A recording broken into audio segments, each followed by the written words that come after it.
Britain's only to ever catch that.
This bit here is what I consider my part of the wash. I'm getting to know this pretty well too, and I'm getting to know these channels here, which are lovely. This is a possible place to stay the night, so I could drop the hook over there. It's out of the channel and it's level, so that would be a place to go tonight. 4-foot one. See that some of the boys are ashore. I've just gone aground, so I've backed the Genoa so that the wind will just blow us off.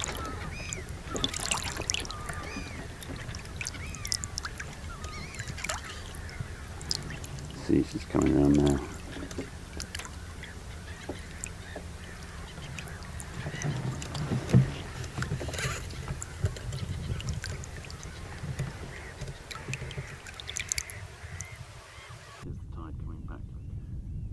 The wash got me.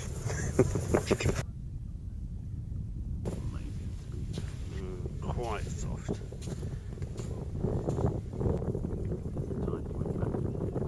Sand one.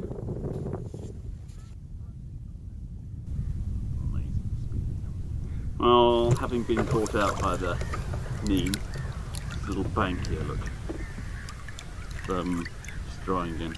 Spent the whole time. Spent about 3 hours here. It's alright though. The birds. I've learned though. I'll get to know the bits. I'll get to learn to sail. And get further down the river before low tide if I'm going to sail. So, here's the tide coming back.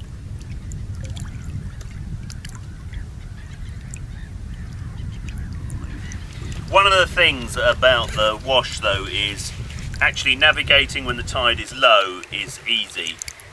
It's knowing where all these channels and banks are when the tide is high. When it's a featureless area of water, it's really hard to know where the deep bits are. Just a bit of wind across there. Some wind up there. So it'll come to us in a minute. There's quite a bit out there.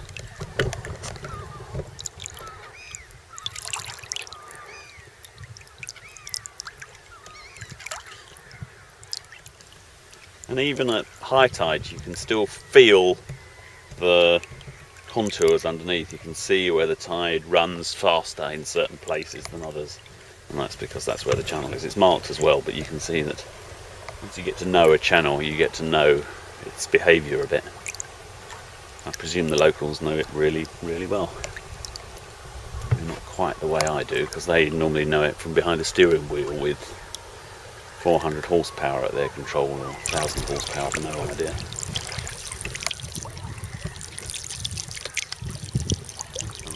It's definitely more interesting at low tide than high tide. I think other people come into the wash and they don't like it because they come in at high tide.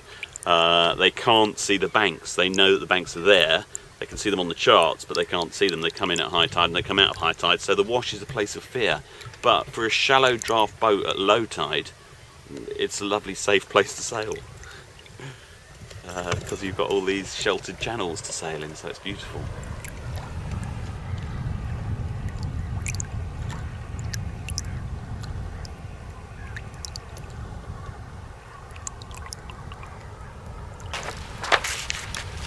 This is the donut, which you can see in the backs of the shots lots of times.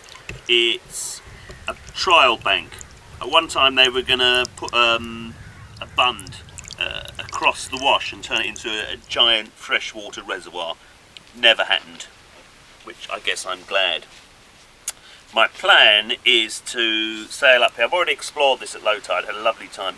My plan is to come up here and then nip across. You can see that this dries. Chicken's way would be to come up here, cross this channel and back down.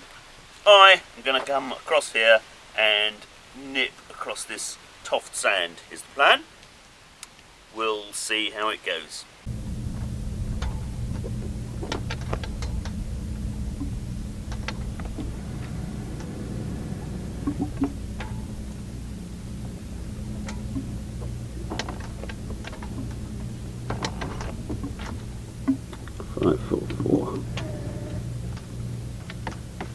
One of the other great things about the wash is that I'm amazed at how the water clarity changes. As the tide is coming back and it starts covering these sandbanks, it's beautiful, beautiful clear stuff. Jill cannot resist going for a swim.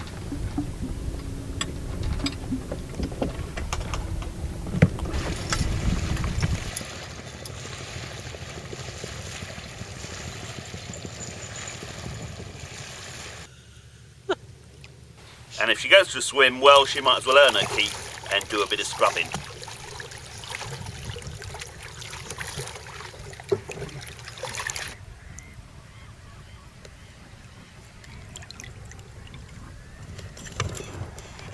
And then up into Boston, where you can see Boston comes in here. So here's the end of the gap channel. I'm going to nip across here, along here, and then up here, alongside the drying wall and up into Boston for the night.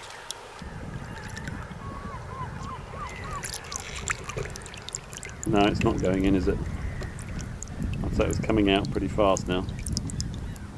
Still, we're making progress against it.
Choosing a place to moor the boat is fraught with difficulties in places like Boston we came down here and then just tried to decide where to leave the boat. In the end, I decided to leave it behind this little one here, but I could just as easily have left it a little bit further up there, and it's really frightening. Look, you could get a rib coming through the bottom of the boat. It was one of these ribs from this old boat that's wrecked here.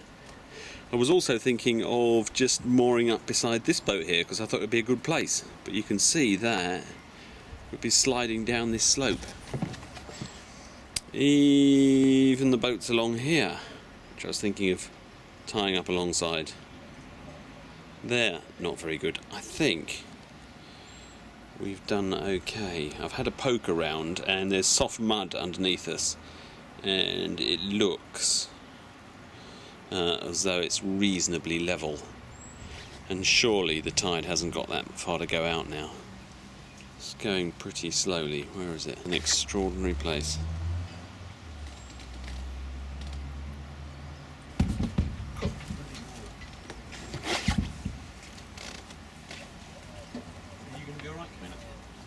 Yes.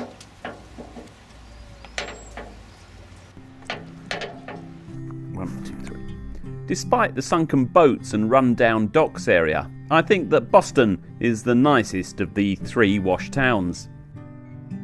Like the others, it was once a thriving port and still has some proper docks downstream, but it can only take small ships, and the narrow channels put the skippers off.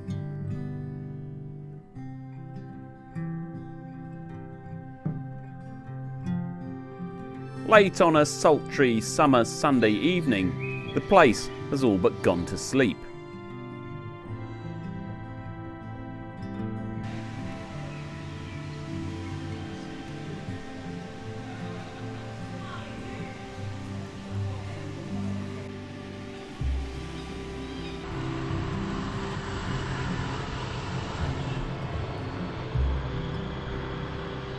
Not going to let it go. No.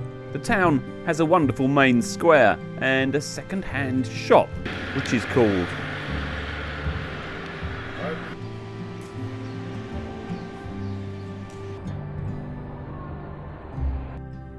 Some of the back streets are perfect and can match almost anything York or Lincoln has to offer. Boston has two other claims to fame. Boston is the fattest town in the UK. And it also has the biggest parish church in the UK, St Botolph's. It really is the size of a cathedral.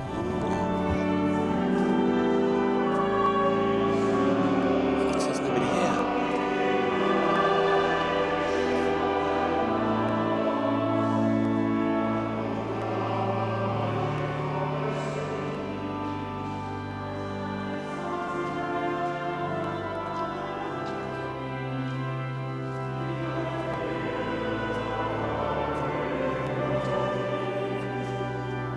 And at almost 300 feet, the tower is massive and can be seen from Lincoln, over 25 miles away.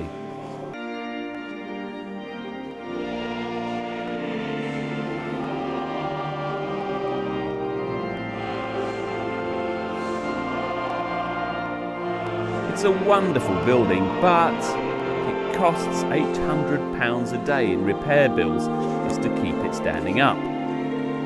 It is an astonishing place though, and an obvious sign of the wealth and religious fervour that made Boston famous. The locals are not very complimentary about their tower though. They call it the Stump.